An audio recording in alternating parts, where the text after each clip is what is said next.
conferencia La esperanza en tiempos difíciles, con la que inauguramos este año académico 2021 en la Universidad Católica de Colombia. Se encuentra aquí conmigo la coordinadora de Pastoral Universitaria, la doctora María Cristina Romero. Muy buenos días a todos. Es una gran alegría que nos encontremos en este espacio que va a ser de mucho enriquecimiento para todos y para fortalecer esa virtud tan perseguida que es la virtud de la esperanza en estos tiempos.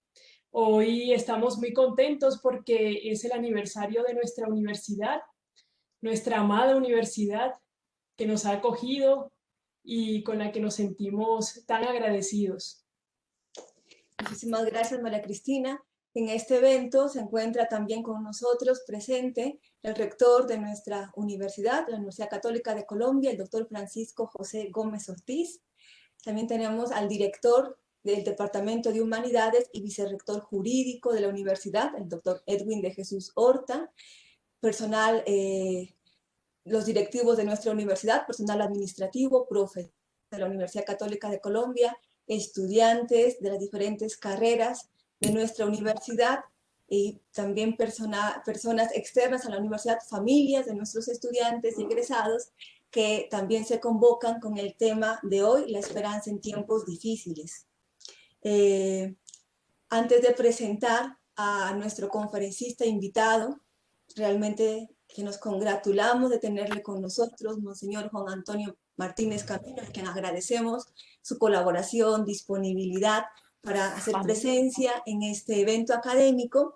Vamos a darle la palabra al señor rector Francisco Gómez Ortiz para sus palabras de saludo y bienvenida. Doctor Francisco, buenos días. Muy buenos días, Dalia. Muchas gracias por esta invitación a esta conferencia y a esta iniciativa que viene tanto de pastoral como de capellanía. Quería saludar especialmente a Monseñor Juan Antonio Martínez. Gracias, Monseñor, por tener la deferencia de dictarnos esta conferencia sobre un tema tan importante como la esperanza. Yo no quería alargarme, también saludar a todas las autoridades que nos acompañan aquí, a los estudiantes. Creo que son espacios que debemos aprovechar. Yo creo que la pandemia también ha traído una esperanza a través de esta conectividad en que podemos tener a Monseñor Juan Antonio aquí en Colombia vía satélite sin moverse desde Madrid. Espero que esté en Madrid. Esa es una de las ventajas que hoy podemos dar gracias a Dios por esta tecnología que nos permite estar más cerca.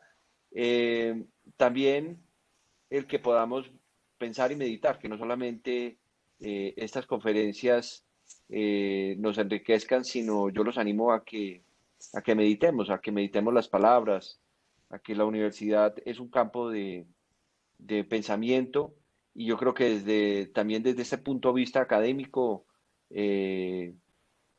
podamos entendernos un poquito más, y no solamente nuestras verdades de la fe, sino lo que desde aquí académicamente podamos enriquecernos para nuestra vida personal.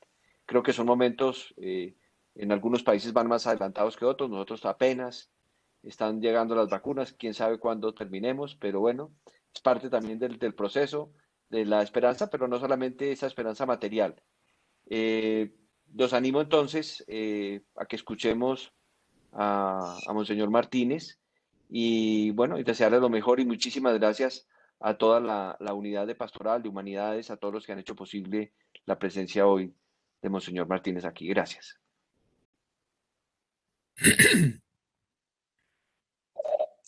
Muchas gracias, doctor Francisco, por sus palabras. Entonces, tengo pues el gusto de presentar a nuestro conferencista de hoy. Permítanme leer brevemente su hoja de vida.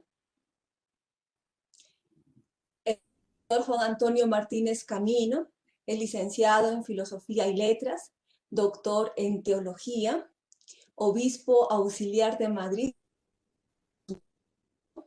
académico de la Real Academia de Doctores de España desde 2006, Fue profesor en la Facultad de Teología de la Universidad Pontificia, comillas, de Madrid, en el periodo 1986-2001, director del Departamento de Teología Fundamental de la Universidad Gregoriana de Roma, 2001-2002, catedrático en la Facultad de Teología de la Universidad San Dámaso de Madrid en el 2003, secretario general de la Conferencia Episcopal Española en el periodo 2003-2013, es miembro de la Compañía de Jesús, tiene numerosas, voy a mencionar una de las últimas, en tiempos de pandemia, de la utopía a la esperanza, en 2021. Pero principalmente, como yo he dicho al inicio, pues es pastor de la Iglesia Católica, también pues muy cercano, ¿verdad? Para nosotras, para nuestro instituto y nuestra universidad, muy cercano para nosotras, Cruzada de Santa María. Nos gloriamos, ¿verdad?, de tenerle muy cerca muchas veces como formador, como predicador, como pastor de almas, y hoy pues también como maestro en esta universidad. Antonio Martínez Camino, gracias por estar con nosotros y lo escuchamos. Ante todo, un cordial saludo desde Madrid. Mi gratitud a todos ustedes que tienen la amabilidad de escucharme desde Bogotá, en la Universidad Católica de Colombia, y de participar en el coloquio con el que está previsto que culmine esta conferencia. Saludo, naturalmente, con mucha deferencia al magnífico y excelentísimo señor rector de la universidad, al presidente del Departamento de Humanidades, y agradezco en particular a la profesora doctora Santa Cruz Vera por la amable invitación que me ha cursado para participar en este acto académico, al que espero poder prestar una humilde contribución provechosa, como acaba de decir el señor rector, tanto desde el punto de vista intelectual como también desde el punto de vista de la vida espiritual, es decir, para llevar una asistencia dotada de verdadera esperanza. No hay tiempos fáciles. Puede ser que algunos resulten especialmente difíciles, como los tiempos de guerras, de hambrunas, de calamidades naturales o de epidemias.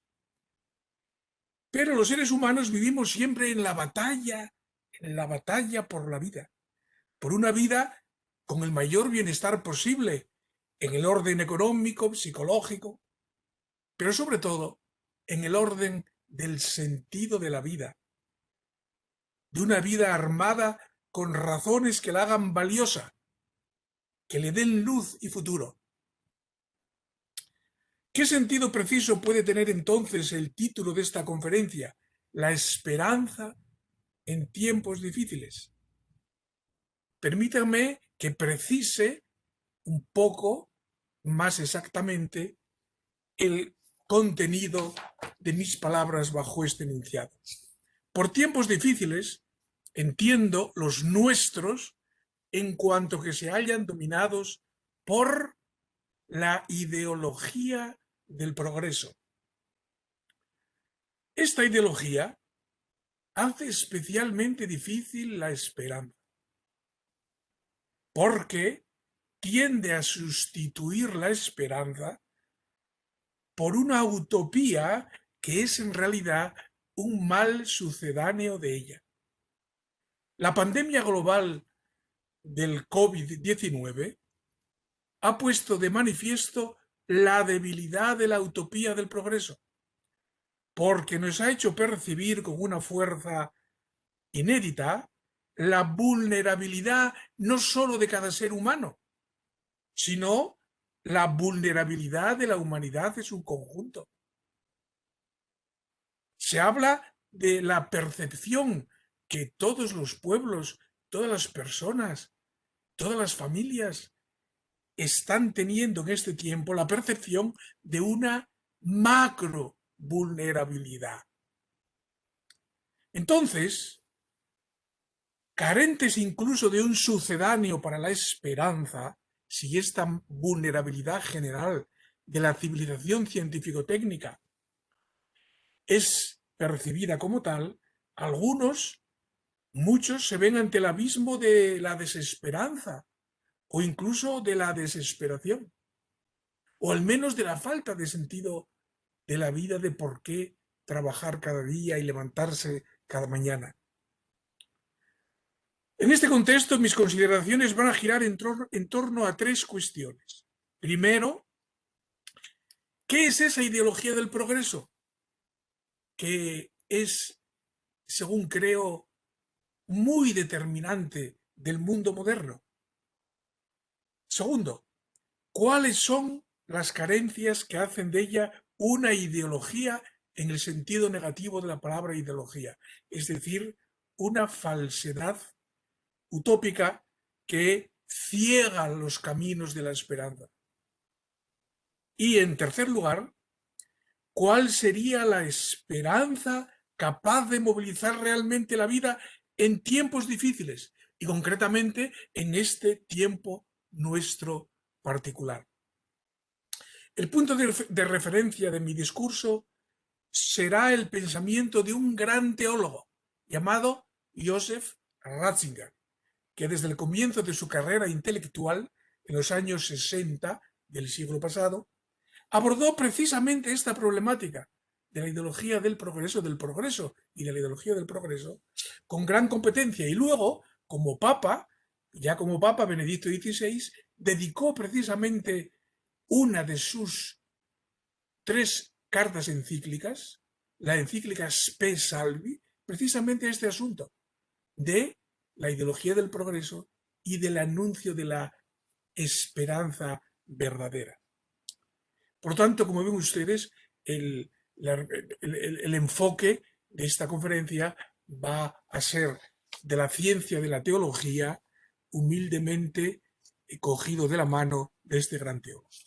Entonces, primera parte, ¿qué es la ideología del progreso que determina tanto el modo de vida del mundo actual?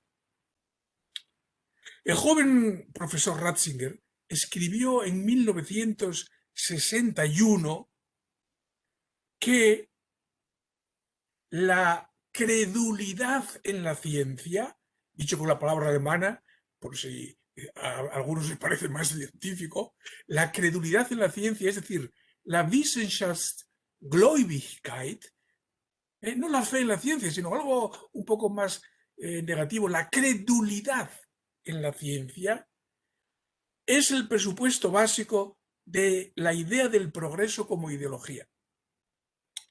Naturalmente se trata de la credulidad en la ciencia empírica, que según Comte iba a resolver todos los problemas humanos, incluso los más espirituales. Esta fe ingenua o credulidad se convierte, por tanto, en una especie de religión de la técnica, de religio técnica. La técnica va a resolver todos los problemas, no solo los materiales, sino los espirituales. Por tanto, es una especie de religión que viene a ocupar el lugar de la religión natural, es decir, de las creencias religiosas de la humanidad en un poder que nos libere de los males y nos lleve a la plenitud. A la postre, es un nuevo tipo de paganismo, cuyo Dios supremo ahora es el Homo Technicus, el hombre técnico, o la humanidad de la época de la técnica y de la ciencia. Pero frente al progreso técnico entendido como nueva religión, puede haber también, naturalmente, decía el joven profesor, un progreso más humilde y más verdaderamente comprendido. No habría por qué demonizar la técnica. El auténtico progreso sería aquel que dejara un espacio libre de técnica, para lo más humano de lo humano. Y me permiten que cite un párrafo de aquel texto que era una conferencia escrita para el cardenal Frings que éste pronunció en Génova como preparación del Concilio Vaticano II. Escribía allí el profesor Ratzinger que deje espacio para el amor, que sigue siendo siempre un gran milagro, que se sustrae a todo cálculo, que deje espacio para la culpa, que sigue siendo la oscura posibilidad que ninguna estadística puede anular. Y en el fondo del corazón del hombre, esa permanente soledad que clama por el infinito y que al final no puede ser resuelta por ninguna otra cosa, porque sigue siendo válido, escribía Ratzinger, aquello de que solo Dios basta. Solo el infinito es suficiente para el ser humano, cuya medida, quiérase o no, está dispuesta para nada menos que para el infinito. Final de la cita. Ratzinger describía ya entonces lo que llamamos hoy la globalización o la unificación del mundo. Una globalización o unificación del mundo que venía posibilitada y mediada por la técnica, por el lenguaje y por el poder de la técnica. Lo que estamos hoy haciendo, y a lo que se refería el señor Retró al principio, gracias a la técnica, es una pequeña muestra de la globalización mediada por la técnica. Tomaba nota el joven profesor también del fenómeno de la desideologización de las masas. En muchas ocasiones, las masas, casi siempre, no están tan interesadas en un paraíso en la tierra en el que la técnica y la ciencia hayan resuelto todos nuestros males y dado cumplimiento a todos nuestros anhelos e ilusiones, sino que la gente se muestra simplemente satisfecha con el confort y el bienestar de cada día. Y advertía de que cualquier situación que despertara a esta gente del sueño de su comodidad podría volverla a ideologizar. El origen del concepto moderno de progreso, Ratzinger revela que lo toma de un gran sociólogo alemán que se llama Hans Freyer, que murió en 1969. Este sociólogo afirma que el mundo actual se caracteriza por una doble experiencia. Por una parte, la experiencia de la unidad del mundo. El mundo es uno. Es uno y es mundano. No hay más que mundo. Uno y mundano. Y segundo, la experiencia de que este mundo único y mundano está a disposición de la acción humana. Es más, es susceptible de ser hecho, modelado y transformado por la acción humana. La experiencia de que el mundo es uno y global y puramente mundo habría comenzado, según este sociólogo, con la transgresión geográfica del límite infranqueable que los dioses supuestamente habrían impuesto al ser humano en el mundo de la geografía. ¿Cuándo? Pues fíjense ustedes, cuando Cristóbal Colón atraviesa el océano y lejos de chocar con el monte Purgatorio, como le había sucedido al Ulises del Dante, lo que hace es descubrir América, otro fragmento de la misma y única tierra. Es el principio de la desmitologización de la tierra, descubierta entonces como pura tierra. Una pura tierra porque no tiene límite con ninguna supuesta geografía metaterrena o metafísica. Y esta desmitologización se completa poco después también con la desmitologización del cielo por Copérnico. Colón desmitologiza la tierra, Copérnico el cielo. La astronomía efectivamente irá descubriendo que el cielo es tan mundo como la tierra, es decir, explorable con los mismos métodos y parámetros que la tierra, sin que quede espacio ninguno más allá en lo alto para un supuesto cielo empíreo del que hablaban los antiguos, que sería el lugar de la morada divina. A la desmitologización espacial de tierra y cielo seguirá sobre todo desde el siglo XIX la desmitologización del tiempo. El tiempo es también homogéneo, es pura historia, no hay un antes y un después cualitativamente diverso. Por ejemplo, antes de una caída y después de una caída, etc. Si el mundo y el tiempo son homogéneos, globales, es porque han sido y serán cada vez más objeto del arte humano, es decir, de la técnica. El mundo se revela a la ciencia y se somete al poder de la técnica. El ser humano, por su parte, se descubre como capaz de hacer el mundo. Este es un mundo que va descubriendo como único y homogéneo, es fruto de su inteligencia y de su capacidad de actuar. Así lo había previsto ya expresamente en el siglo XVI Francisco Bacon, a caballo entre el siglo XVI y el siglo XVII.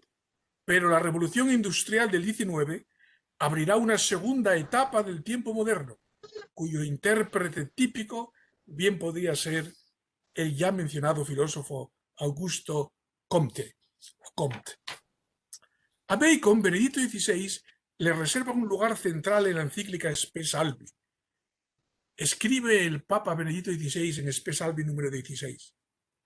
La novedad del tiempo moderno, que conlleva la victoria del arte sobre la naturaleza, según la visión de Bacon, consiste en una nueva correlación entre ciencia y praxis.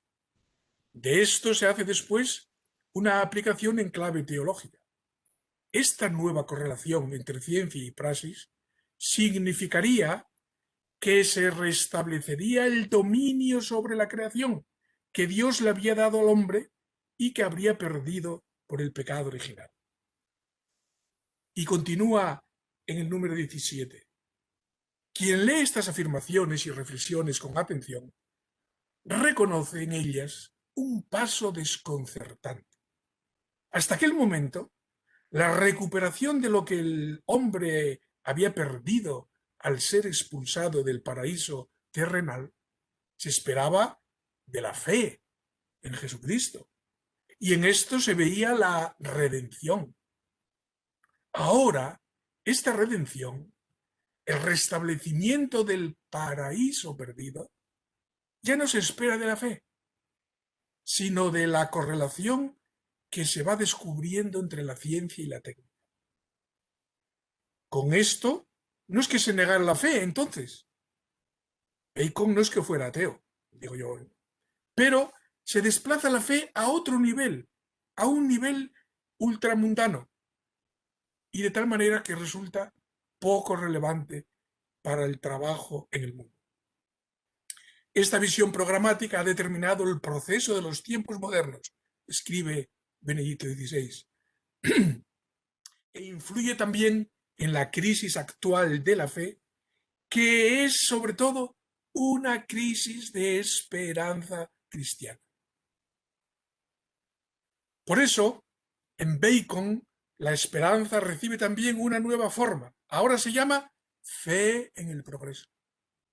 La esperanza se llama fe en el progreso. En efecto, para Bacon está claro que los descubrimientos y las invenciones recién iniciadas son solo el comienzo, que gracias a la sinergia entre ciencia y praxis darán lugar a descubrimientos totalmente nuevos. Y Bacon ya mencionaba, a principios del siglo XVII, el aeroplano, el submarino, no mencionaba la telemática e Internet, pero ya mencionaba estos artilugios del progreso.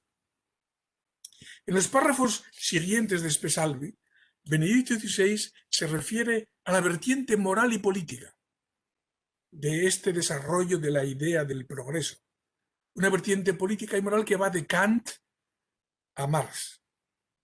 Escribe el Papa: hay dos categorías que ocupan cada vez más el centro de la idea de progreso: razón y libertad.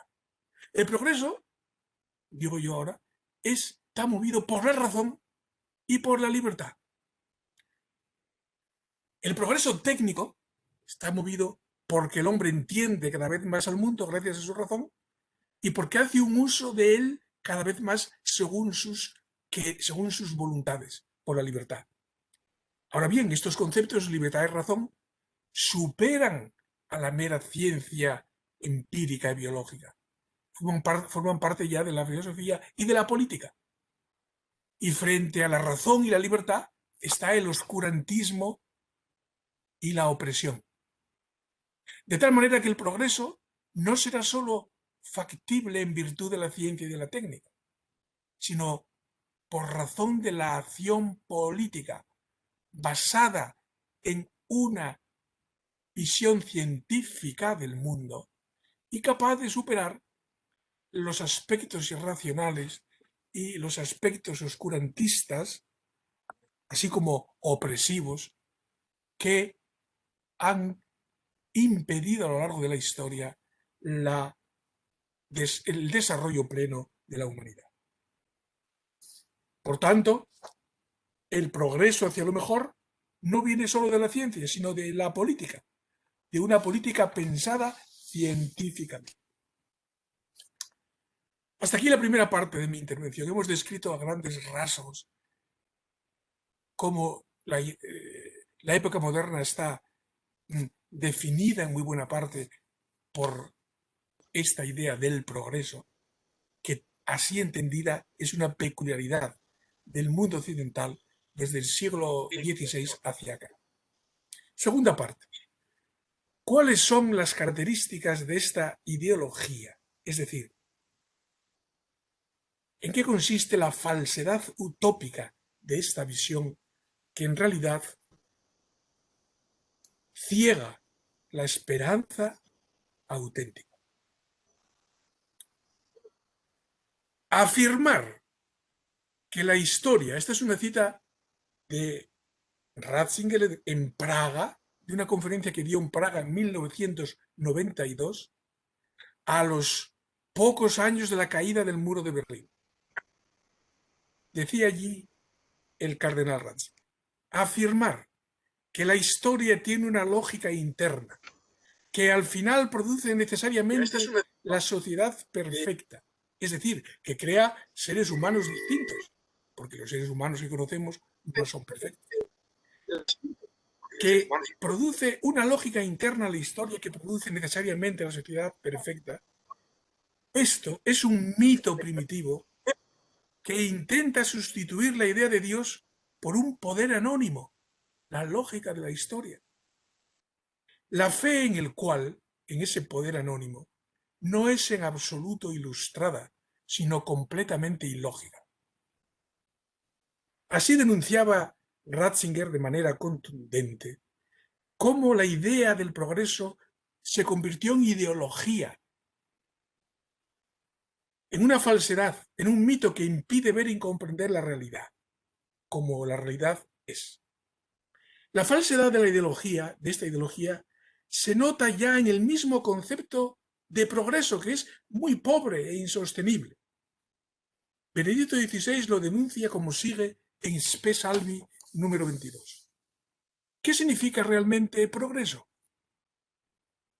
¿Qué es lo que promete y qué es lo que no promete?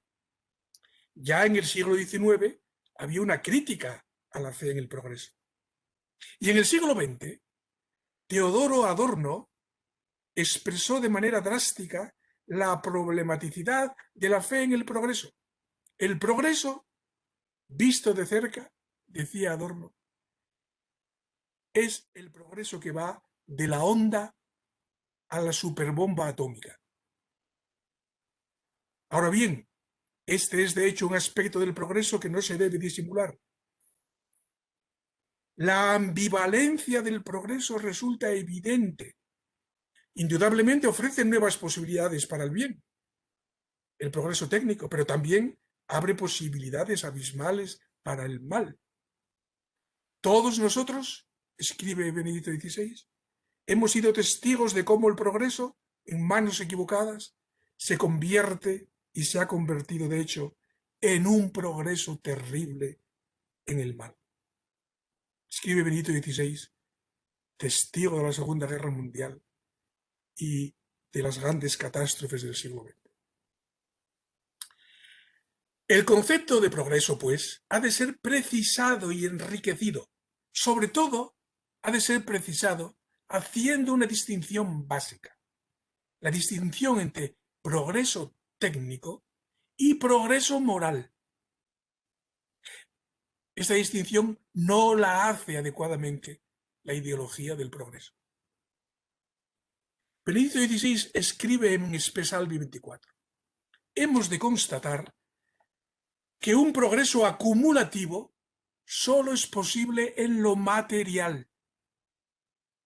Aquí, en el conocimiento progresivo de las estructuras de la materia y en relación con los inventos cada día más avanzados, hay claramente una continuidad del progreso hacia un dominio cada vez mayor de la naturaleza.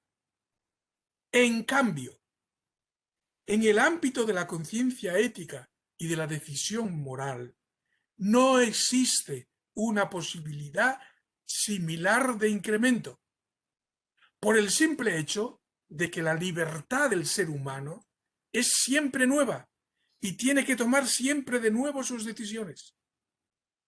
No están ya tomadas nunca para nosotros por nuestros predecesores. En este caso, en efecto, ya no seríamos libres.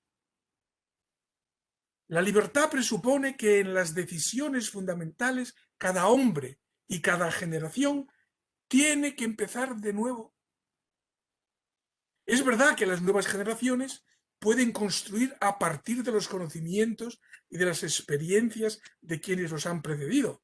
Y también aprovecharse del tesoro moral de toda la humanidad. Pero también es cierto que puede rechazar ese tesoro moral, porque este tesoro no tiene la misma evidencia que los inventos materiales. El tesoro moral de la humanidad no está disponible como están disponibles los instrumentos que se usan. El tesoro moral de la humanidad existe como una invitación a la libertad y como una posibilidad para la libertad. Si esto es así, esta distinción elemental entre el progreso técnico, que puede ser el de la onda a la bomba atómica o a los campos de concentración, o la destrucción del planeta. El Papa Francisco ha abordado este tema en la encíclica Laudato Si. Si esto es así, ¿cómo es posible seguir agitando el señuelo del progreso técnico, convertido en ideología del progreso, es decir, en sustitutivo de la fe y de la esperanza? No puedo entrar en este tema, en este aspecto tan importante, de manera detallada, pero simplemente decir que es posible, a pesar de que el siglo XX es la demostración empírica de la falsedad de la idea del progreso, es decir, de la equiparación de progreso técnico a progreso humano. A pesar de esta demostración empírica, seguimos bajo la ideología del progreso porque el ser humano es olvidadizo. Se olvida culpablemente, no con un olvido natural. No estamos mal hechos natural por creación, pero nos olvidamos culpablemente de nuestra dimensión metafísica y ética, porque no queremos aceptar al amor creador y redentor. La ceguera culpable en la que el ser humano vive desde la caída de Adán tiende a arrastrarlo hacia la ilusión, hacia una visión ilusoria del mundo. En el fondo de la ilusión de la ideología del progreso hay tres graves errores: el inmanentismo, el empirismo y el determinismo. Y a la postre el determinismo, una especie de renuncia a la libertad. Inmanentismo es confundir la esperanza con las esperanzas. Es confundir el fin metamundano con los fines mundanos e intramundanos. A lo largo de la existencia, escribe Benedicto XVI en Spesalvi número 30, el hombre tiene muchas esperanzas, más grandes o más pequeñas, diferentes según los periodos de la vida. A veces puede parecer que una de esas esperanzas lo llena totalmente y ya no necesita más. Por ejemplo, en la juventud. Escuchen los estudiantes que tienen la amabilidad de participar en este evento. Por ejemplo, en la juventud puede ser la esperanza de un amor grande, o la esperanza de una cierta profesión, de una cierta posición buena en la profesión, o de un éxito determinante para el resto de la vida, de un éxito en los estudios, en las oposiciones. Sin embargo, cuando esas esperanzas se cumplen, si es que se cumplen, se ve claramente que eso en realidad no lo era todo. Resulta claro que el ser humano necesita una esperanza que vaya más allá, que solo puede contentarse con algo infinito, algo que será siempre más de lo que él nunca podrá alcanzar en este mundo que siempre será finito y caduco. Necesitamos tener esperanzas, más grandes o más pequeñas, que nos mantengan día a día en el camino, pero sin la gran esperanza que ha de superar todo lo demás, aquellas no son suficientes. Esta confusión de las esperanzas con la esperanza es lo que podemos llamar el inmanentismo. Pero además del inmanentismo, de la distracción en las pequeñas esperanzas, que pueden ser legítimas pero parciales, esta distracción misma alimenta un ejercicio parcial de la razón, como si la razón se redujera a lo empíricamente mesurable y a lo técnicamente factible. Esto es el empirismo y el cientismo. Este ejercicio corto de la razón se enreda cada vez más en esas distracciones. Hay una mutua alimentación entre el empirismo y el cientismo y el inmanentismo o materialismo. Benedicto XVI lo denuncia de la siguiente manera en el número 23 de Spesal. Ciertamente, la razón es el gran don de Dios al hombre, y la victoria de la razón sobre la irracionalidad es también un objetivo de la fe cristiana. Pero ¿cuándo reina realmente la razón?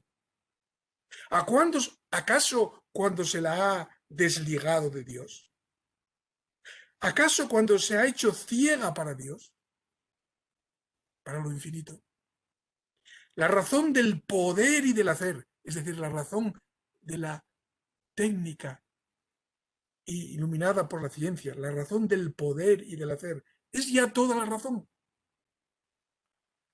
Si el progreso para ser progreso humano, necesita el crecimiento moral de la humanidad, entonces la razón del poder y del hacer debe ser completada mediante la apertura de la razón a otras fuerzas distintas del hacer y del poder humano. Fuerzas y realidades a las que remite la fe y la razón abierta a lo que signifique el bien y el mal. La amenaza que supone un uso de la razón orientado solo por lo factible y por metas parciales, es decir, una razón reducida a lo empírico y enfocada solamente a lo material, ha conducido de hecho a situaciones de inhumanidad y de violencia y de opresión contrarias a la razón y a la libertad que se busca. En el número 21 de Spesalvi, Benedicto XVI lo ejemplifica en una visión de Carlos Marx, pero también se podría ejemplificar en las visiones del liberalismo filosófico radical. Con su victoria, la victoria de la revolución, escribe el Papa, se puso de manifiesto también el error fundamental de Marx.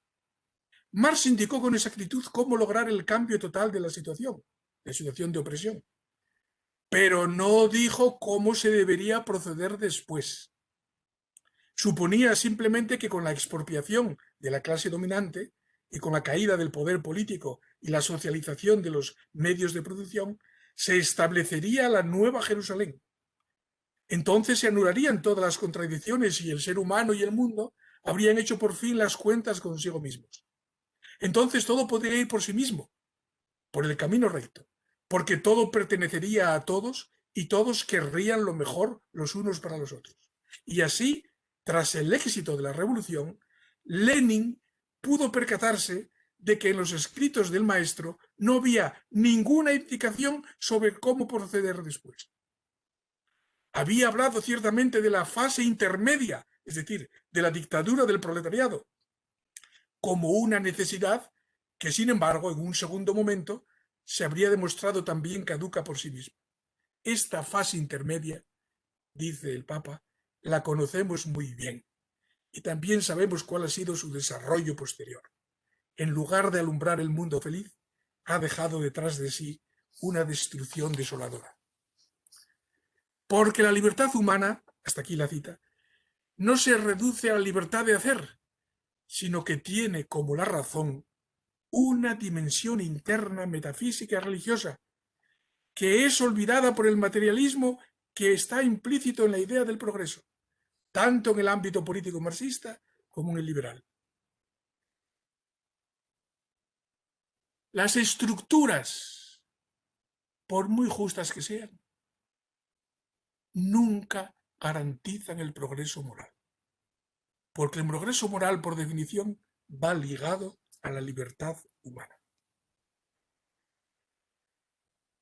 Estos tres defectos subyacentes a la ideología del progreso, es decir, el inmanentismo, el empirismo y el determinismo, tienen como colofón dramático el no saber qué hacer frente a la injusticia, el sufrimiento, frente a la injusticia, el sufrimiento concreto de los seres humanos y la muerte. El sufrimiento y la muerte tienden a ser ignorados por la ideología del progreso. Pero la pregunta resulta inevitable. ¿Cómo se hace justicia a los que sufren y a los que han sufrido física y moralmente en el pasado? A los muertos, tanto a los difuntos de muerte natural, como a los millones y centenares de millones de víctimas de la violencia injusta. En la ideología del progreso, leemos en Spe Salvi 30, la esperanza bíblica del reino de Dios ha sido reemplazada por la esperanza del reino del hombre, por la esperanza de un mundo mejor que sería el reino de Dios real, no aquel inventado. Pero con el tiempo se fue viendo claro que esa esperanza se alejaba cada vez más. Ante todo se tomó conciencia de que esta sería una esperanza tal vez para los hombres de mañana, pero no para mí. Ese paraíso de la tierra, fruto de la técnica y de la ciencia, será para los hombres de mañana, si es que lo es, pero no para mí. Y aunque el para todos forme parte de la gran esperanza, yo no puedo ciertamente llegar a ser feliz contra los otros o sin los otros. Es verdad que una esperanza que no se refiera a mí personalmente tampoco es verdadera esperanza. A esta constatación elemental proporcionada por la experiencia histórica de que los muertos se quedan atrás, sin que les lleguen los beneficios prometidos por el progreso, hay que añadir otra que también fue puesta con énfasis por Adorno y la llamada Escuela de Frankfurt. ¿Quién hará justicia verdadera a los millones de víctimas? Y aquí está una cuestión decisiva. El ateísmo de los siglos XIX y XX, por sus raíces y por su finalidad, era un ateísmo moralista. Era una protesta contra las injusticias del mundo y de la historia universal. Un mundo en el que hay tanta injusticia y tanto sufrimiento de los inocentes y tanto cinismo del poder no puede ser obra de un Dios bueno. Estoy citando Spe Salvi también. El Dios que tuviera la responsabilidad de un mundo así no sería un Dios justo, y menos aún un Dios bueno. Hay que negar, por tanto, a ese Dios precisamente en nombre del bien y de la moral. Y puesto que no hay un Dios que haga justicia, entonces pareció que ahora sería el ser humano mismo el llamado a establecer la justicia. Ahora bien, si ante el sufrimiento de este mundo es muy comprensible la protesta contra Dios, vea si recuerdes el libro de Job, la pretensión de que la humanidad pueda y deba hacer lo que ningún Dios hace ni es capaz de hacer, es presuntuosa e intrínsecamente falsa. Si de eso se han derivado las mayores crueldades y violaciones de la justicia, no es por casualidad, sino a causa de la falsedad intrínseca de esta pretensión. Un mundo que tiene que hacerse justicia por sí mismo es un mundo sin esperanza. Nadie ni nada responderá del sufrimiento de los siglos. Nadie ni nada garantiza que el cinismo del poder no siga siendo el señor del mundo. Parte última de mi intervención, y tengo que abreviarla para no abusar de su confianza y excederme demasiado en el tiempo. Es la más interesante porque es la propositiva, pero lo voy a hacer de manera telegráfica. La esperanza capaz de movilizar realmente la vida en este tiempo es una esperanza basada en el ejercicio de la razón abierto a la fe, y en la fe en el Dios que sufre con nosotros y que es testimoniado por los santos. Esta es la propuesta sintéticamente de este teólogo Joseph Ratzinger y de este gran papa. 1. Razonar y creer en armonía exige reconocer que tanto o más que la acción, que es la clave de la técnica, del hacer y transformar, tanto o más que la acción, la recepción del don y del perdón forman parte de la urdimbre de la realidad del ser humano.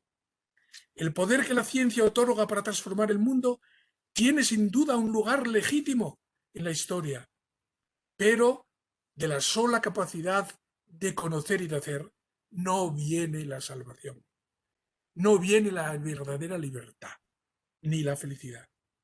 Es necesario también contar junto con la ciencia y con la acción, con la pasión y con la compasión. Escribe Benedicto XVI en Espesalvi 26. No es la ciencia la que salva al hombre, el hombre es salvado por el amor. Y esto es válido incluso en el ámbito puramente humano. Por esto la razón puede entenderlo, sin estar abierta a la revelación de Dios.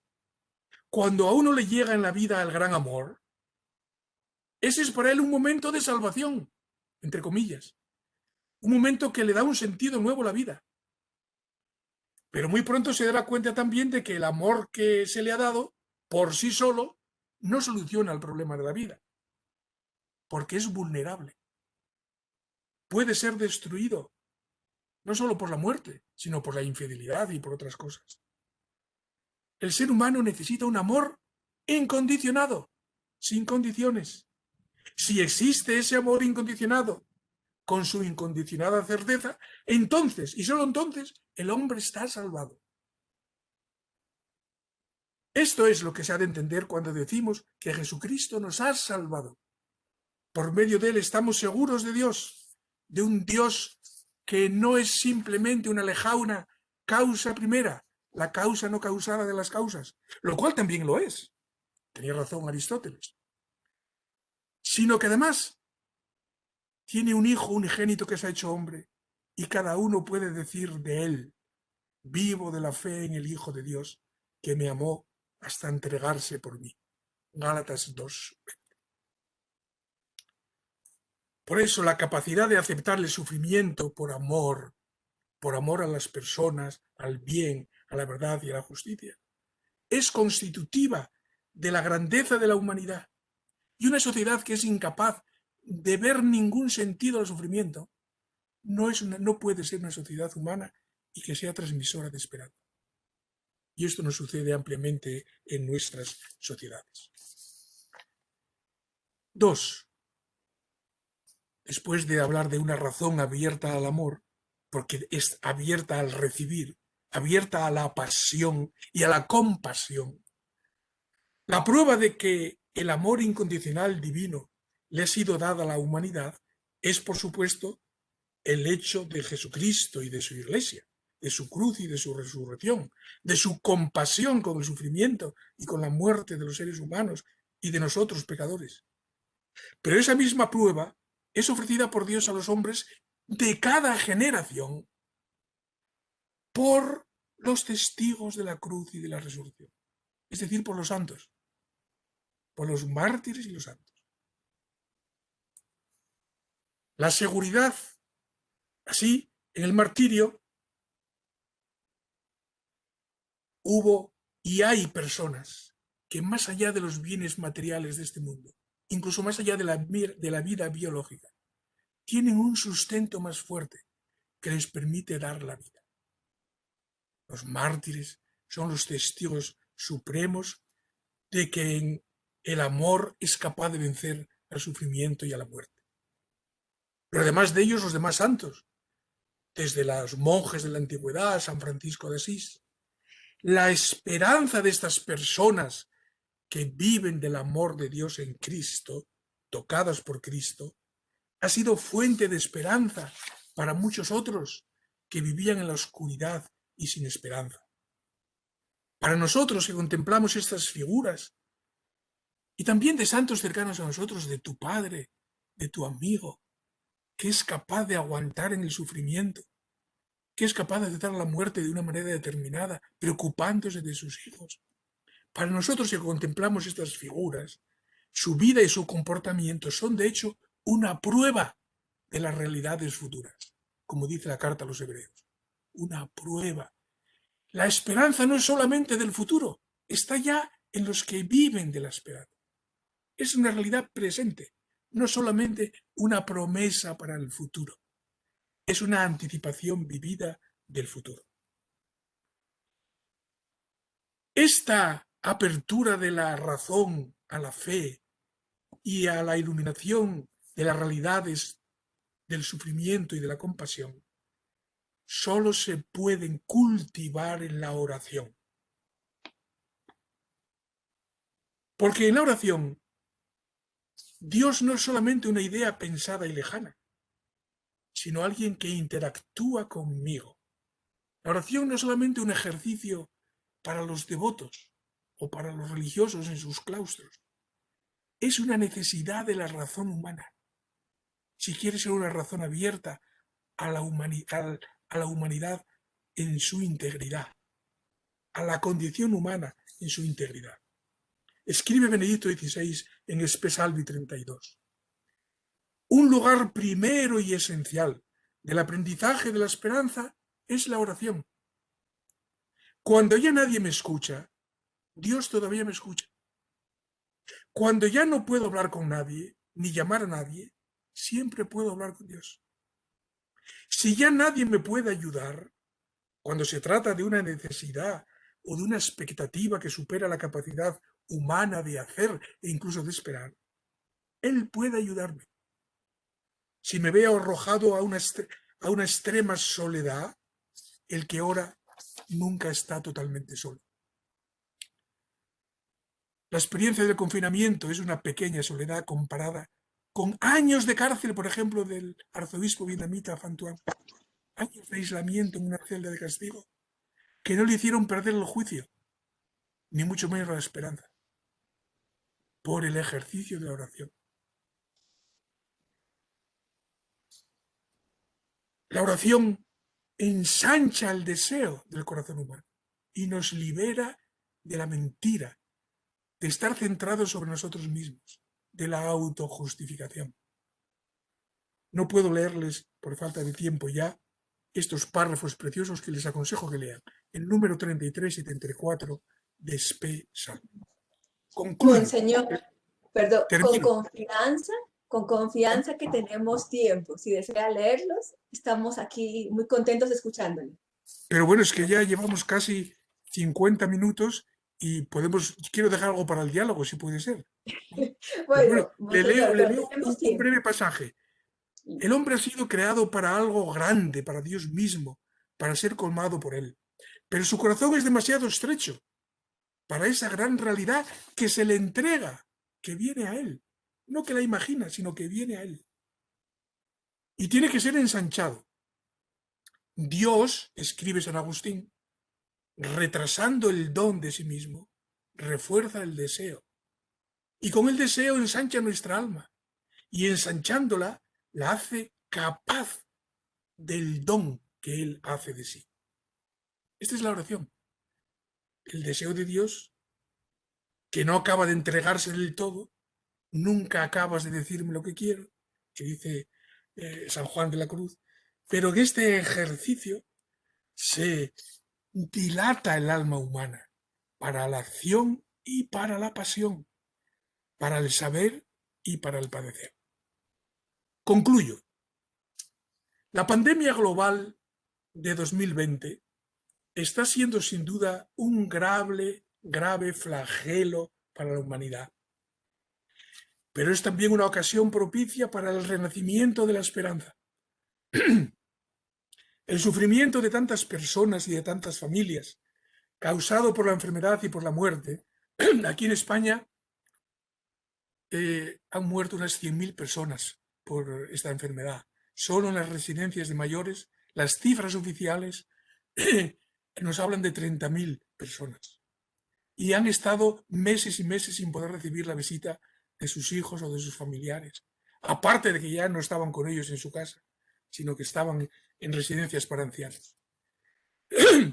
Las tensiones que se originan tanto por los aislamientos domiciliarios como por las impuestas por las distancias físicas en la vida ordinaria, las angustias que van aparejadas a la pérdida del trabajo, a la quiebra de los negocios, a la escasez y a la pobreza sobrevenidas y que van a venir, y al incierto futuro social y económico. Todo esto y otros factores son capaces de inducir no solo trastornos psíquicos, como la depresión, sino también algo más temible todavía, que es la pérdida grave o total de la esperanza, el desengaño o la desesperación, el no saber por qué se vive ni para qué. La pandemia global de 2020 confronta a nuestra generación con una vulnerabilidad global inédita, una vulnerabilidad global de esta globalidad articulada por el poder y por el lenguaje de la ciencia y de la técnica, que no se había percibido como tal de esta manera. Sincrónica y en tiempo real en cada individuo, cada pueblo y cada persona y familia. La globalización, que ha sido también vehículo de la pandemia, ha venido marcada hasta ahora por la ideología del progreso, según la cual el mundo global, producido por el hombre, por su ciencia y por su técnica, en virtud de una supuesta ley inmanente de la historia humana, acabará por ser el reino de la razón y de la libertad completas, es decir, el cielo que la religión proyectaba indebidamente para otro mundo. Pues bien, la macrovulnerabilidad o vulnerabilidad global se presenta no solo como un flagelo, sino también como una prueba, en el sentido de como un ejercicio, como una puesta a prueba, que podría dar lugar a una redefinición de la globalidad, también en términos de recibir y de compadecer, y no solamente en términos de saber y de poder hacer. Si fuera así, estaríamos en el umbral de un cambio de época, caracterizado por una ampliación de los horizontes de la razón, que ahora se abriría no solo en el ámbito privado, sino públicamente a la fe, porque la fe es el órgano de la recepción del don y del don infinito. Estaríamos en camino de superar el mito del progreso y de abrirnos a la esperanza verdadera. En este proceso jugarán un papel fundamental la educación humanística, Departamento de Humanidades, la educación humanística de la inteligencia y de la razón, así como la familiaridad espiritual con los santos, pastoral. La pastoral, que es pastoral de la santidad, tiene que ser familiaridad con los santos. La santidad no existe sin santos, no es un concepto abstracto. Con los testigos primeros de la gran esperanza, esa esperanza que se basa en el amor incondicional de Dios y que se alimenta en el ejercicio de la oración. Pero la reorientación humana y religiosa de la globalización depende de la libertad de la gente. Y por eso tampoco podemos excluir que esta prueba de la pandemia global conduzca, como Ratzinger advertía ya en 1961, a una ideologización todavía mayor de las masas, ansiosas de seguridad y de certezas inmediatas, a la creación de nuevos ídolos.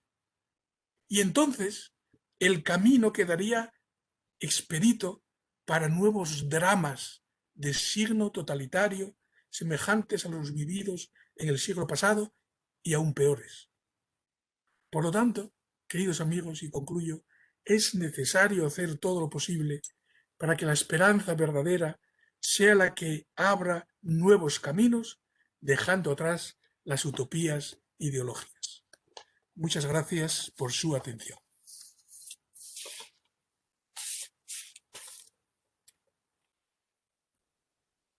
No le oigo. Muchísimas gracias, Monseñor. Están poniendo los participantes aplausos a la conferencia. Muchas gracias, muchas gracias.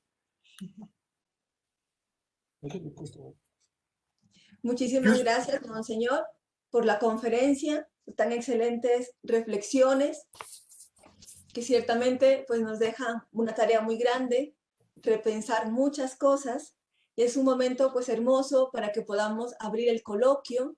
Están aquí presentes varios profesores del Departamento de Humanidades, también de otras facultades, directivos de nuestra universidad y estudiantes. Entonces, para los que deseen hacer algún comentario, pregunta, tengan alguna inquietud, quieran abrir el coloquio, podemos usar pues la técnica ya acostumbrada de levantar la mano para poder empezar a dialogar con Monseñor. Entonces, si alguien desea abrir el coloquio también, si no estoy mal, está con nosotros todavía el director del Departamento de Humanidades, pero bueno, tiene la palabra el doctor Francisco, estamos aquí presentes varios profesores. Mayerly González ha levantado la mano. Mayerly, tienes la palabra. Puedes encender el micrófono si tienes cámara y la puedes encender, pues nos gustaría también conocerte. Hola, buenas tardes. Mi nombre es Mayerly González y yo quiero preguntarle al señor Monseñor cómo las personas pueden ser tocadas por Dios. Monseñor, la pregunta de Mayerly González, bueno, para todos porque se escuchó un poquito bajo, ¿cómo las personas pueden ser tocadas por Dios? ¿Cómo las personas pueden ser tocadas por Dios? ¿Cómo? Señor. Muy bien, pues de muchas maneras. Las personas pueden ser tocadas por Dios de las maneras más imprevisibles. Toda nuestra vida está abierta a Él. Es inconcebible la realidad humana sin la presencia de Dios y nos podemos encontrar con su presencia de una manera más fuerte, que es a lo que creo que usted se refiere, cómo podemos encontrarnos de una manera fuerte, determinante, que nos arrastre, pues de un modo que no podemos prever. Es imprevisible, como demuestran las conversiones de tantas personas que se encontraban, que vivían una vida alejada de Él. Pero hay un modo ordinario y que para quien lo desee, quien desee incrementar su cercanía a Dios y quien desee, por lo tanto, vivir con esperanza, para que no nos pase como a los paganos, de quien decía Pablo, vivían sin Dios y sin esperanza. Este versículo del apóstol es un leitmotiv de esta preciosa encíclica Spe Salvi que acabo de glosarles. Bueno, pues para que no nos pase eso, un camino elemental es el último al que me he referido, es la oración. Es hablar con Dios. Hablar con Dios y escucharle. Darle opción de que podamos escucharle. Él ciertamente siempre nos interpela. Lo que pasa es que no le damos opción de que nosotros le escuchemos. porque estamos con tantas acciones, con tantas distracciones, escuchando tantas cosas, que nos olvidamos de que también podemos escuchar la voz de Dios. Y eso es la oración, el ejercicio de la oración. Ejercicios espirituales, retiro espiritual, son ocasiones abiertas para agudizar la antena para Él, para preparar y orientar nuestra antena hacia Él. Y seguro que recibiremos, porque estamos en la longitud de onda divina. Nosotros tenemos nuestro cerebro, nuestra alma, está en la longitud de onda de Dios. Lo que pasa es que hay que conectarla. Hay que, nuestra libertad consiste en querer escuchar. O sea, ¿cómo? Queriendo escuchar. ¿Eh? ¿Y cómo se hace en concreto? Pues, por ejemplo, con un retiro espiritual o con la oración diaria también. Usted lo puede hacer en su casa. Bueno, muchas gracias. Muchas Gracias. gracias, María, por tu Gracias. pregunta. Gracias, Monseñor. Pide la palabra el profesor Víctor Martí, quien es el director del Grupo de Investigación Filosofía Persona y del Departamento de Humanidades. Profesor Martín, lo escuchamos. Doctor, ¿tiene el micrófono apagado? Muchas gracias.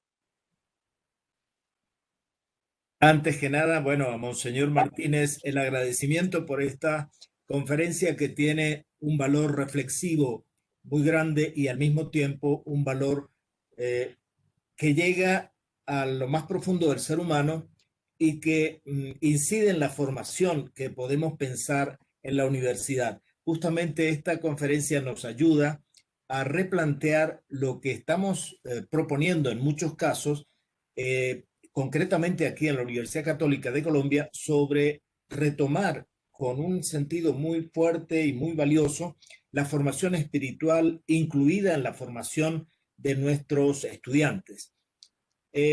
Tal vez, y le agradezco mucho ese aporte que nos fortalece, tal vez pudiéramos decir algo sobre esta materia, retomando las palabras del Papa Francisco cuando dice que de esta pandemia no saldremos iguales, saldremos mejores o peores.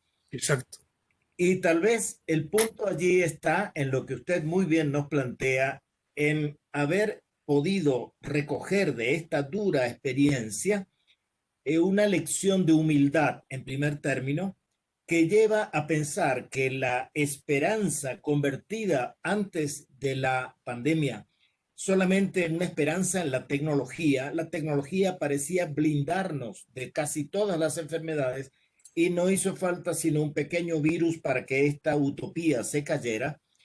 Pareciera que para algunos la salida de la pandemia es la nueva esperanza tecnológica, por ejemplo, solo en la vacuna. Y entonces esa nueva esperanza tecnológica repite el error anterior, que podría tener tal vez tres características. Primero, en algún caso, una soberbia de la tecnología y de la ciencia. Segundo, cuando no estuviera la soberbia, una autosuficiencia de la ciencia y la tecnología. Y tercero, también con frecuencia, una autorreferencia, salir de la crisis solamente con las fuerzas humanas, lo que usted muy bien nos planteó como producto del análisis que nos hace el Papa Ratzinger, maravilloso, sobre el camino de la razón. Entonces, nuestra inquietud es siempre buscar ahora cómo salir a través de la educación humanística y a través de un concepto que quisiera preguntarle su parecer, del concepto de inteligencia espiritual como herramienta para el futuro, para el escenario futuro de una rehumanización centrada en la convergencia entre inteligencia y fe, entre inteligencia y razón y espiritualidad. Entonces, bueno, quisiera pedirle alguna palabra suya sobre este concepto de inteligencia espiritual que estamos tratando de impulsar como una herramienta para que en las pruebas que tenemos, especialmente esta de la pandemia, sea la esperanza vuelva a ser esperanza y no sea solo utopía. Sí, Muchísimas gracias, profesor. Pues seguro que usted, con este concepto de inteligencia espiritual, tiene mucho más pensado que yo a qué se refiere, pero me suena algo muy convergente con esta idea de que la razón de por sí está abierta a la fe y la fe madura exige la razón. La inteligencia espiritual supongo que sobre todo se referiría a la primera parte, a la razón abierta a la fe, o a lo mejor al vínculo de ambas cosas, de fe y razón. ¿Por qué la razón de por sí está abierta a la fe? ¿Por qué no son dos compartimentos estancos? Es decir, como el agua y el aceite que se superponen siempre y que no se relacionan interiormente. Primero porque son dos capacidades humanas, el espíritu humano, tanto la fe como la razón. Son dos capacidades que hacen referencia a distintos aspectos de la relación con el mundo que el ser humano, que caracteriza al ser humano, de la apertura al mundo que caracteriza al ser humano. Entonces, la razón como capacidad de ver el mundo, si la pudiéramos definir así. ¿Qué es la razón? Es muy difícil definir la razón, y no digamos la inteligencia. La razón, la capacidad de ver el mundo. Todo lo que significa ver el mundo. Un animal no tiene razón porque no ve el mundo, sino que está metido en el mundo de hoz y coz. No ve el mundo enfrente. No tiene objetos delante. Tiene estímulos. Una hormiga nunca se para a contemplar las estrellas. Y un gato tampoco. En cambio, un niño que va en la cuna, que va llevado por su papá pequeñito. Ayer me pasó aquí paseando en Madrid. Va el niño en la cuna, en el carrito de ruedas, y ve la luna y dice, estrella, estrella, estrella, y está con el dedo apuntando y preguntándole al papá qué es eso. Y el perro que va ahí al lado va oliendo los olores que hay en las esquinas y no hay más mundo para él. No sabe ni que existe el sol del perro. Eso sí, cuando hace calor, pues se esconde o cuando hace... Bueno, entonces la razón es la capacidad de ver el mundo que tiene el ser humano. ¿Y por qué la tiene? ¿Por qué tiene capacidad de ver el mundo el ser humano? ¿Por qué tiene razón el ser humano y no lo tiene el perro? Aunque el perro puede tener una inteligencia animal, diríamos, sabe defenderse en la vida, pero no hará nunca ciencia ni técnica, porque no tiene razón. Y las abejas conviven con los mismos instrumentos en esa sociedad que llaman sociedad animal perfecta, que es una colmena, pero no evolucionan técnicamente. Siempre están en el mismo lugar técnico. ¿Por qué? Porque carecen de razón. ¿Por qué el ser humano tiene razón? Tiene razón, es razonable, ve el mundo por una sencilla razón, y perdónenme la reiteración, porque el ser humano está en una realidad más allá del mundo. Si no estuviera más allá del mundo, no podría ver el mundo.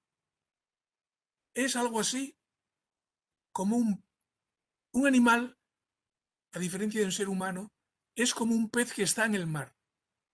Los peces no saben que existe el mar, porque para saber que existe el mar hay que verlo desde fuera. Y para ellos sería demasiado tarde. Cuando lo vieran desde fuera, se habrían muerto. Los peces, para ellos, los peces del mar es el medio ambiente y no saben que existe como realidad distinta de la Tierra. Nosotros sabemos que existe el mundo, los objetos, porque tenemos una percepción de la infinitud que nos hace ver los objetos. Dicho en términos teológicos, porque estamos creados a imagen y semejanza de Dios. El ser humano tiene razón porque es imagen de Dios. Si esto es así, entonces la razón desde dentro de ella misma está abierta a la fe. Porque ella misma sabe cuál es su condición de posibilidad. Y por eso la fe no es algo solamente exterior a la razón, sino que una razón razonable, o a lo mejor eso es lo que usted se refiere con una inteligencia espiritual, una razón razonable está abierta al infinito y sabe que eso la supera infinitamente. Eso es un dato de la razón. Sabe que toda su capacidad de conocer viene de una capacidad que la supera infinitamente y por tanto está abierta al don de Dios, al don del infinito, a que el infinito se revele y se le entregue. Y esa es la otra gran capacidad humana, que es la fe, la confianza en el infinito. Y la confianza, luego ya concretamente, en que ese infinito se revelará, se revela en Jesucristo y se revela como el que comparte nuestro sufrimiento. Todo esto ya es el camino hacia la fe cristiana en particular. Entonces, razón y fe son dos capacidades del ser humano en principio, sin que esto obste para que luego la fe sea un don de Dios, de distinta manera como es la razón, que también lo es. Y por eso lo más razonable es la razón abierta a la fe. Una razón cerrada en sí misma no es razonable. Y este es el drama del empirismo y del inmanentismo, que hace una razón estrecha y que reduce el progreso al progreso técnico. Y resulta que el progreso técnico no sabe qué decir ante el sufrimiento y ante la muerte. No sabe qué decir ante la compasión. Y ahora nos dicen los políticos: nadie se quedará atrás. Es aquí un eslogan político para... Sí, dígaselo eso ustedes a los centenares de miles de personas que han perdido a sus familiares. No se quedan, ¿en qué sentido no se quedan atrás? ¿Van a participar de la época post-vacuna? Cuando vengan las vacunas. Son eslóganes mentirosos, falsos, no son razonables. Y por eso el peligro de volver a una nueva ideologización a la que me refería al final es muy grande. Es muy grande. Es decir, al incremento de la mentira y del sometimiento a la mentira. Por el miedo y por la ceguera del ser humano. Tenemos miedo a perder el pequeño confort que tenemos y haremos lo que nos diga cualquier jefe o cualquier estado totalitario. Y esta situación puede dar lugar a un incremento de las ideologías, a una ideologización mayor de las masas, en lugar de a lo que estamos hablando, en lugar de a una relectura del mundo maravilloso de la ciencia y de la técnica. No estamos en contra de la ciencia y la técnica, los cristianos. Lo que queremos es que esa ciencia y técnica sirva al ser humano en su integridad. Bueno, perdone si me he alargado un poquitín en esta reflexión un poco, tal vez un poco abstracta, pero yo creo que, que, que es para animarles humildemente a seguir en esa exploración de lo que sería una inteligencia espiritual. Muchas gracias, monseñor. Para nada abstracta su reflexión, muy concreta, porque la salida de esta crisis no será principalmente por el mayor control tecnológico, No. sino por el mayor cuidado espiritual. Sí, es cierto, cierto. Gracias. Cierto. Muchas gracias a usted.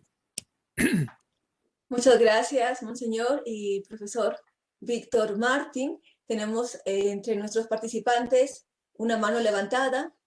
Juan Sereno, si deseas puedes encender el micrófono y la cámara, si tienes la posibilidad.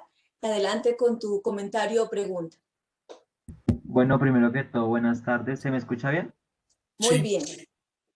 Bueno, primero que todo, pues aprovechando que está el monseñor, yo tengo una pregunta que me he hecho desde chiquito, ¿sí? O sea, desde que era pequeño yo iba pues siempre al pueblo de mi papá, donde pues es por la costa más o menos, y pues yo siempre veía que un tío mío pues era muy religioso, que le gustaba mucho el tema de Dios, Entonces él siempre iba como a unas misas los domingos, o bueno, entre fines de semana. Entonces yo una vez fui, lo acompañé y yo veía cómo pues hacían como sus misas y yo veía cómo la gente se desmayaba o como que también lloraba como de la alegría, pero o sea, era como que les daban como un mensaje, ¿sí? O sea, como que les decían ciertas cosas y pues yo veía que ellos se desmayaban, lloraban o muchas veces algunos quedaban como perplejos con lo que pasaba. Y pues mi pregunta es, o sea, yo sé que eso pasa porque mi mamá también, yo la he visto así porque mi mamá también es muy cristiana, pero yo tengo una pregunta, ¿uno tiene que llevar cierto proceso o algo para poder que eso pase, como para sentir esa misma intensidad o algo por el estilo? ¿O, o puede pasar en cualquier momento? Bueno, yo no sé a qué se refiere exactamente, cuáles eran esos fenómenos. Em, eh, Hay fenómenos eh, psicológicos de todo tipo, hay fenómenos eh, suscitados por la psicología de grupo, por la psicología, eh, por tratamientos o acciones psicológicas. Mm, Hay formas de religiosidad muy basadas en la emotividad y en, en suscitar situaciones emocionales que llegan incluso a, pues, a situaciones como las que usted parece que me describe. Eh, mm, yo tengo que decir que, mm, que desconfío bastante de la generación de esas situaciones como expresión de auténtica religiosidad. Eh, la fe cristiana, la fe católica, como decíamos antes, es muy amiga de la razón. Es muy amiga de la razón, está interesadísima en que la razón funcione bien. Y si el sentimiento se crean situaciones emotivas excesivas, tienden a cegar la racionalidad, la capacidad de ver las cosas como son, no crear situaciones de enajenamiento intelectual que también llevarían consigo eh, eh, una afectación de la libertad. La libertad necesita la claridad de la razón para funcionar bien. Y la fe también. Entonces, eh, yo creo que los sacramentos de la Iglesia y la participación en la vida de la Iglesia no discurre normalmente por esos cauces. Con esto no excluyo, por ejemplo, a lo mejor se está refiriendo usted a una asamblea, ciertamente no a una Eucaristía, no a una misa normal. Las misas normales no son así. Pero a lo mejor se está usted refiriendo a a una asamblea carismática o algo así, donde mm, donde hay tipos de oración muy basados en estos efectos. Son buenos y pueden ser una buena ocasión que ayude a algunas personas, pero no son la religiosidad en cuanto tal, ni menos la expresión de los sacramentos de la Iglesia Católica en particular. Ah, ok, listo, muchísimas gracias. Sí, sí me quedó claro. Pues sí, era como, sí, era como un grupo, sí, que se reunía siempre pues a orar, a hablar temas pues de Dios, de todo lo que les ha pasado en la vida. No era una Y misa. pues, bueno, pues, no, pues la verdad no sé, pues era muy niño cuando vi Ah, eso, entonces, pues fue como que, como primera impresión, ¿no? Entonces, pues sí. pues, no, pero sí ya entendí, listo, muchísimas gracias. Gracias a usted, aunque no le veo. Es que está un poco desordenada la casa, qué pena. Muchas gracias, Juan, por tu participación y a Monseñor por su respuesta. Vemos que está con cámara encendida el señor rector. No sé si quiere quizás intervenir, doctor. Le queremos escuchar. Muchas gracias. No, en primer lugar, pues agradecer a Monseñor esta conferencia, o sea, que nos pone a pensar y una de de los temas es cómo podemos hacer desde las universidades para llevar este tema de la trascendencia, porque a veces nos centramos un poco en los saberes muy concretos pero desde estos saberes que la gente pueda cultivar la trascendencia en ese más allá, ¿no? Porque a veces parece que no, que da miedo hablar de, de las realidades futuras. No solamente porque muchas veces se predica solamente un cielo, pero también que hay otra realidad que es un infierno, ¿no? Y a veces creo que nos quedamos un poco en ese mundo corto. Y yo creo que si pudiéramos vivir más el tema de la trascendencia, yo creo que hasta nuestro propio actuar es muy diferente. Y los que tenemos esperanza en ese mundo futuro, eh, pues nos ayude. Y a veces nos critican un poco a los cristianos porque dicen, bueno, arregla lo de aquí, que lo de allá ya vendrá. Eh, eh, Se preocupan ustedes demasiado en lo otro. Y pienso que a veces las universidades católicas, especialmente a veces como que hemos perdido un poco, da miedo hablar de, de lo trascendental.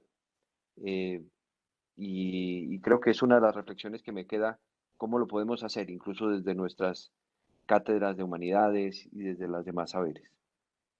Gracias, monseñor. Muchas gracias, señor rector.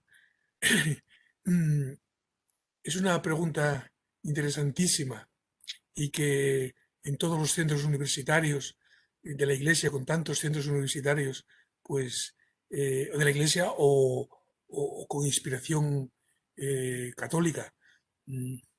Aquí en España me corresponde presidir en este momento la subcomisión de la Conferencia Episcopal para las Universidades y la Cultura, y este problema que usted acaba de plantear, pues es el pan nuestro de cada día. Cómo las universidades católicas o de inspiración católica, pues no están solo para formar ingenieros o sociólogos o historiadores o técnicos, lo cual ya es un gran servicio a la sociedad, pero es que esos ingenieros, esos médicos o profesionales de la salud o de las distintas ramas de nuestras, o del periodismo de nuestras universidades, pues nunca aportarán a la sociedad solamente una capacitación o una habilidad técnica, sino junto con esa habilidad y esos conocimientos que han adquirido en las universidades o en las escuelas técnicas, pues va la persona. Y un médico o un psiquiatra o un periodista puede ser un gran profesional y, sin embargo, no hacer bien a la sociedad. Profesional entre comillas. No es un gran profesional porque si no hace el bien al conjunto, pues es una profesión, diríamos, eh, contraproducente. Y de ahí la gran importancia de la formación integral, claro, de formar periodistas, técnicos, juristas, pero que tengan una visión completa de la realidad humana. Que no y para esto, pues yo creo que, bueno, ustedes lo saben mejor que yo, y ustedes tienen la preocupación y encontrarán los instrumentos. ¿Mm? Pero hay que instrumentarlo. Hay que, esta preocupación no puede quedar en una preocupación puramente de deseo, sino hay que buscar los instrumentos, eh, eh, la partida presupuestaria correspondiente y las personas capacitadas para ayudar a los futuros egresados en salir de la universidad con una formación lo más completa posible. Es verdad que el tiempo no podrá ser mucho, pero un buen departamento de humanidades, que en todas las titulaciones haya humanidades, hay una filosofía integral, una filosofía que se base en un concepto de la razón como el que acabamos de aludir, el profesor que preguntó sobre la inteligencia espiritual, este tipo de razón, pues esto está hecho, hay reflexiones sistemáticas sobre estos temas, y que esto no esté ausente de la docencia es fundamental. Y luego el otro punto, aparte de habilitar instrumentos para no olvidar esta formación, pues el profesorado que haya. El profesorado, un profesor de matemáticas o de derecho procesal, pues enseñará su materia de manera muy distinta de acuerdo con su perspectiva vital y con su concepción filosófica y teológica del mundo. Entonces, una universidad católica tiene que tener, ha de tener buenos profesores, los mejores técnicamente, profesionalmente, pero al mismo tiempo capacitados filosófica y espiritualmente, de tal manera que sus enseñanzas queden permeadas, queden informadas o inspiradas por ese trasfondo humano. Y eso se transmite incluso sin palabras a los alumnos. Se transmite de manera no verbal, como se dice ahora. Muchas gracias, señor rector, sobre todo por la preocupación que manifiesta en sus palabras. Señor. Muchas gracias, monseñor. Señor rector, también pues, por su presencia, por su acompañamiento y por el gran interés que pone en la formación humanística de nuestros estudiantes en la Universidad Católica de Colombia. Hay un par de manos levantadas, seguramente también quizás alguno de nuestros profesores quizás no ha levantado la mano, pero está con la cámara encendida. Si desea, pues le damos la palabra. A mí me quedó sonando, y perdonen que haga el comentario así, en este momento, sin dar la palabra primero a los que la han levantado, a mí me quedó sonando mucho, monseñor, la esperanza como esa anticipación vivida del futuro, porque es cierto que normalmente la esperanza parece que nos lanza hacia el futuro y que estamos siempre esperando, ¿no es cierto? Que la pandemia termine, que la situación se mejore, que la política cambie, etcétera, etcétera, etcétera.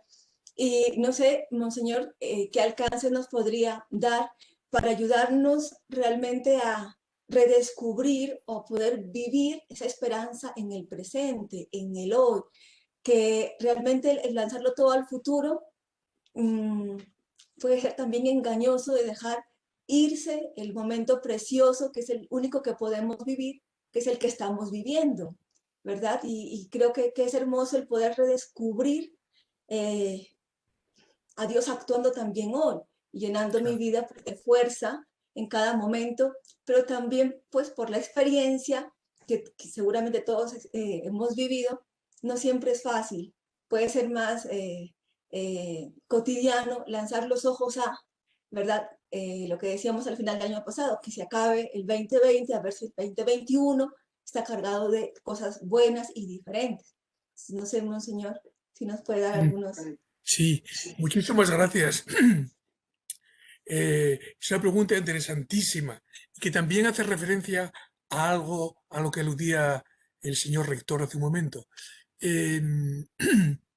La esperanza nos salva porque es presente. Mejor dicho, estamos salvados ya en esperanza.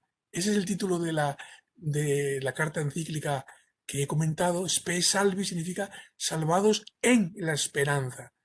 La esperanza, la salvación no es solo algo futuro. El futuro es la plenitud de la salvación.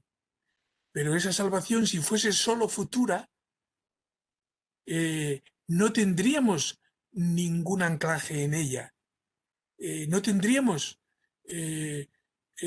ninguna conexión con la salvación. Estaríamos perdidos. Y eso es lo que sucede cuando, cuando se espera solo de un tiempo más allá del actual, que las cosas van a estar mejor. Entonces se crea pues esa especie de derrotismo o esa especie de vivir ilusionadamente siempre con promesas nunca realizadas. En cambio, por ejemplo, es parte de la falsedad de la utopía de la ideología del progreso, que siempre promete el paraíso en la tierra, pero nunca se realiza. Llevamos ya 300 años, o 400 desde el siglo XVI prácticamente, con esta promesa de la humanidad, de la plenitud, de una situación en la tierra, de una situación humana, donde el hombre será plenamente feliz. Son ya muchos años de promesa en cuya base está esta idea de que será el futuro el que traerá la salvación. En cambio, la visión nuestra es que la salvación ya ha venido al presente Y por eso el presente es un lugar para disfrutarlo y para comprometerse con él. Y lo que decía el señor rector, de que a los cristianos a veces se les acusa de no estar comprometidos con el presente, eso puede tener su razón en determinados momentos y en determinadas espiritualidades de la historia, pero precisamente la capacidad de estar en el presente, trabajando por un presente mejor, atendiendo en los hospitales de Calcuta o donde no hay ningún hospital del Estado, buscando a los pobres para que puedan morir en un albergue digno, las hermanas de Calcuta, las hermanas de Santa Teresa de Calcuta, o trabajando en un laboratorio para buscar una, eh, eh, una vacuna buena para esto. Sí, señor, la vacuna no es Dios, no va a ser Dios, pero es un elemento que hay que buscar. Y mucha gente que está por razones de humanidad trabajando más allá del horario, más allá, con un verdadero entusiasmo. ¿Eso por qué se hace? Se hace porque hay un sentido para el presente, para vivir actualmente. Se hace porque la salvación ya está presente, porque no estoy solo, porque incluso esa percepción de que la fuerza de Dios y del amor infinito está conmigo, de que mis obras pequeñas, ocultas, sin saber, tienen una dimensión de divinidad y una fertilidad, una fecundidad que yo no puedo imaginar. Entonces, por supuesto que no esperaríamos si la esperanza no fuese ya presente. No tendríamos razones para esperar algo de un futuro que no conocemos en absoluto. Y por eso decía, los santos son prueba presente de las realidades que esperamos. Y al revés, los infiernos que hacemos en la tierra, entre comillas, a veces en nuestras familias, por ejemplo, o en los campos de concentración del siglo XX, estos infiernos hechos por el hombre son también anticipo de un posible infierno sin salida. Es muy seria el presente, el momento presente es muy serio. Está preñado de esperanza, porque ya está aquí la salvación.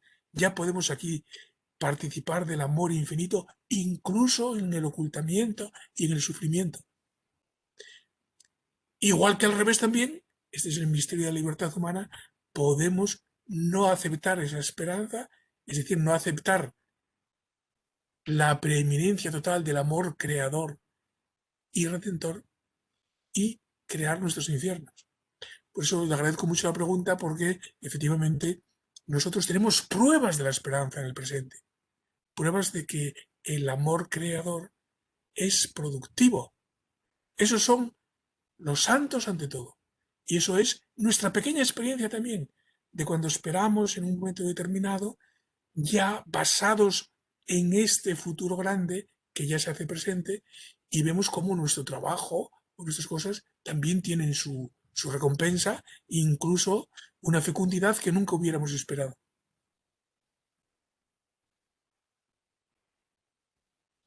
Muchísimas gracias, Monseñor.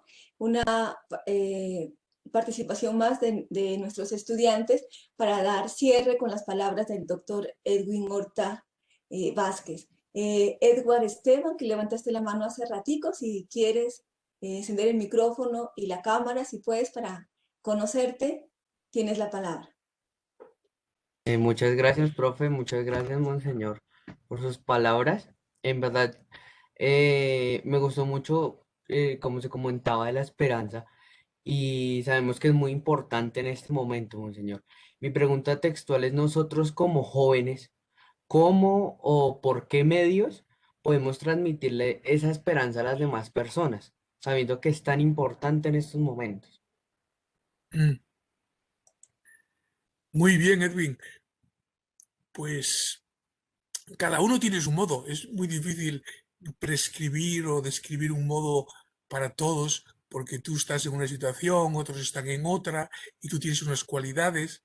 y otros tienen otras, y tú tienes pues unos modos de vivir la esperanza y otros tienen otra, pero si hubiese que buscar un común denominador o algo fundamental, algo válido para todos, yo me remitiría de nuevo a esta recomendación fundamental de la oración. La oración es la mejor escuela de la esperanza. Y una persona que hace oración transmite la esperanza también, como decíamos antes, sin palabras, con su paz interior, con su capacidad de suscitar armonía entre los demás, porque no vive en la distracción del momento, ni en la inquietud, aunque tenga problemas y tal, porque está anclado y está, diremos, con antena para el origen del amor incondicional que es la razón de la esperanza. Ese amor incondicional es Dios. Entonces el trato con Él nos capacita para ser irradiadores de esperanza. Entonces, sin la oración es difícil mostrar esperanza. Es difícil. Nosotros mismos nos veríamos abrumados por las situaciones de la vida. Entonces, dentro de las grandes posibilidades que tú tendrás y que otros tendrán otras, pues este remedio básico de la oración me permito recomendártelo una vez más. Muchas gracias, monseñor. Gracias, Edwin. Doctor Edwin Horta de Jesús, director del Departamento de Humanidades, vicerrector jurídico de nuestra universidad. Le agradecemos su presencia. Si quiere cerrar el evento, doctor Horta.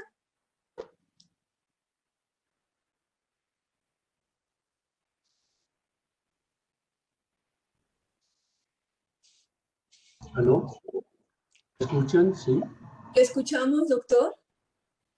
Aún no lo vemos, pero le escuchamos. Pero yo pienso que en un momento me pueden ver, no sé si... Sí, Ahora sí, doctor. Ahora lo estamos viendo. Muchas gracias por estar acá. Le escuchamos. No, gracias. Yo estoy muy feliz. Lo primero y lo segundo es, quiero saludar pues, monseñor, para mí ha sido toda una lección, un momento de reflexión trascendental, y lo digo con todo el rigor de la palabra, trascendental, y veo,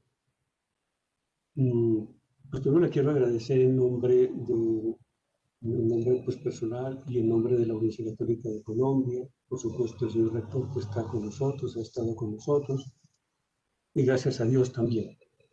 Y le digo trascendental porque, claro, al ser la esperanza una virtud teologal y una virtud que Dios nos la da, pues tenemos que partir de la humildad, me parece a mí. Y entonces la humildad, pues como empezar a creer, empezar a pedirla, ¿no?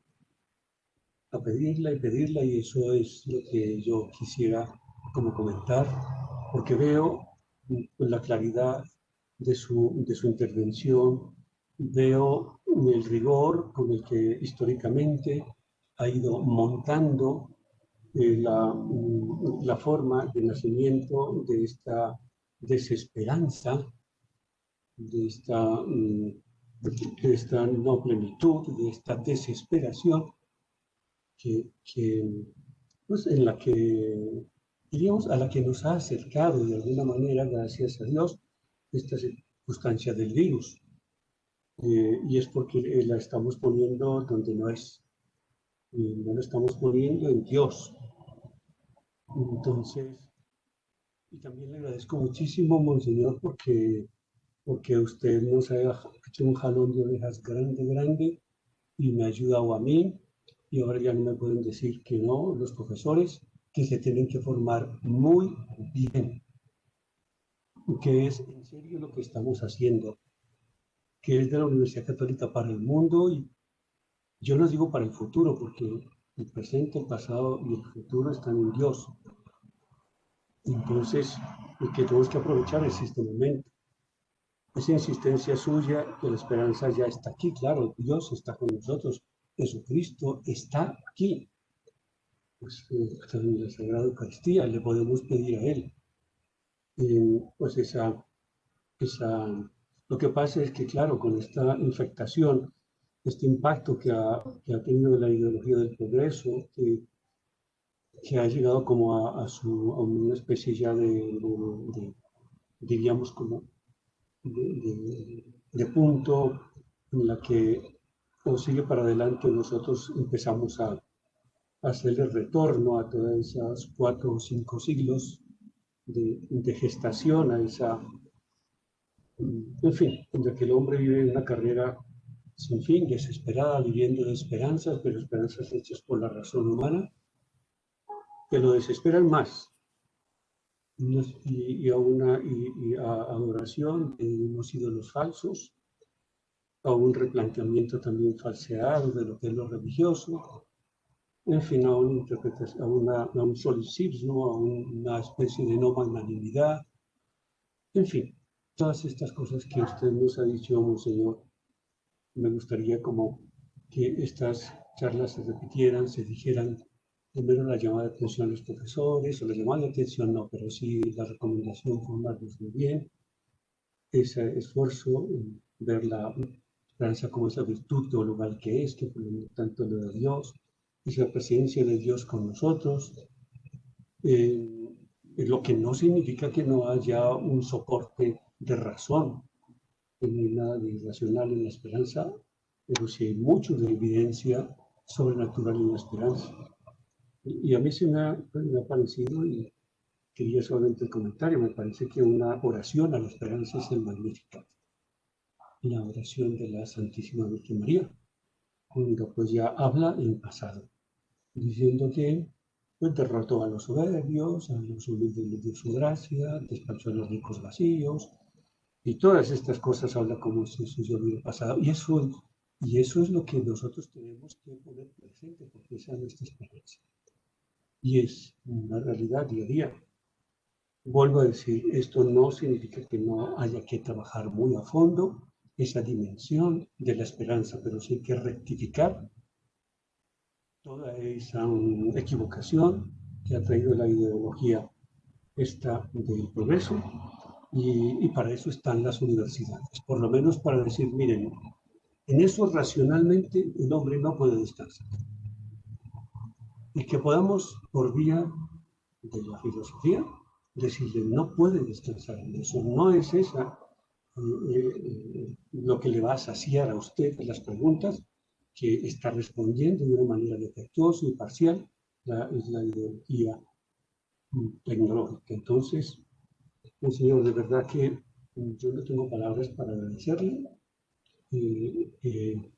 su compañía, su generosidad, la claridad de la exposición, y bueno, invito a todos los profesores que por favor, como decía esta mañana, tomemos nuestra formación en serio, porque hay mucha hambre de Dios, y si Dios desaparece, y si, hemos dicho, y hay mucha amenaza contra él, es lo que me duele. Estamos perdiendo a la persona como persona, y le estamos poniendo a creer lo que no es objeto de fe, le estamos poniendo a amar lo que no es objeto de amor, digno del hombre, estamos poniendo, en fin, estamos como contribuyendo más a una causa distinta que a la causa de Dios. Y lo que ha dicho también, Señor, esto es un tema universitario, esto es un tema de educación superior, esto no es un tema que debe estar por fuera, o que está por fuera, como se ha querido, de la educación superior. Al contrario, todo lo que trae la esperanza consigo, como la magnanimidad, la solidaridad, el amor al otro, el espacio para el otro, esto es lo que nos está haciendo falta en un universitario real. Entonces, pues, Señor, solamente mil y mil gracias.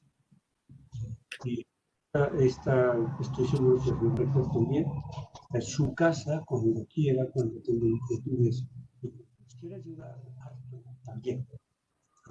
Muchas gracias, profesor. Muchas gracias, profesor Horta. Encantado de haber podido colaborar humildemente con este acontecimiento académico y de reflexión.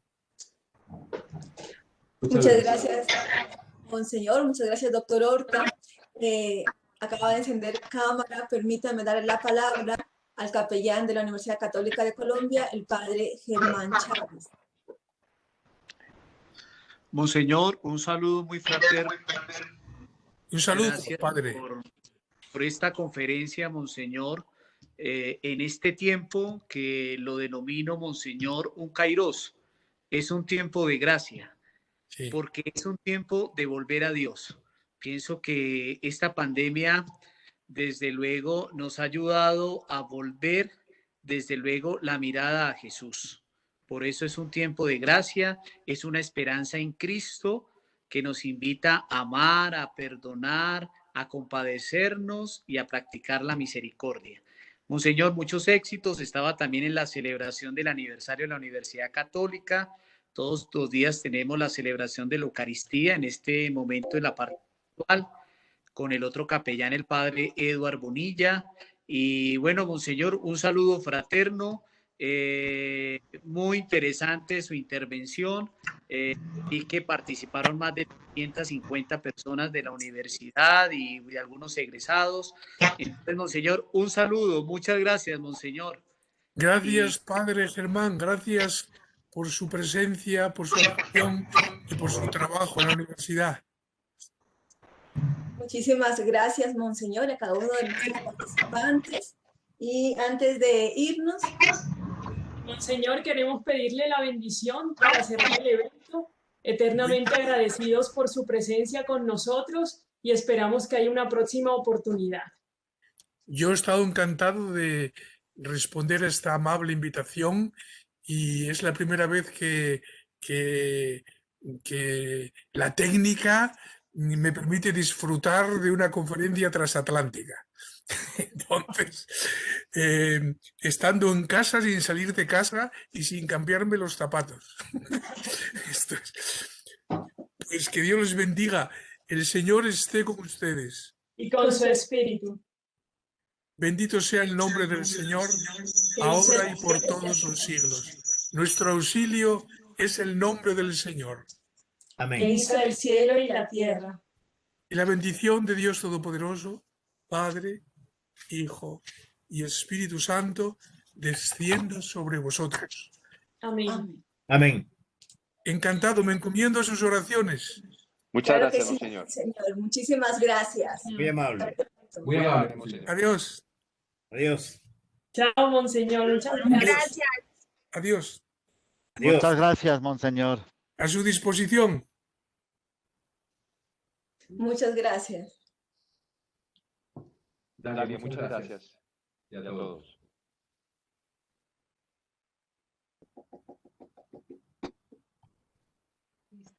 Sí, gracias a Dalia y a nuestra querida María Cristina y a todo el Departamento de Humanidades. Un abrazo. Hasta luego.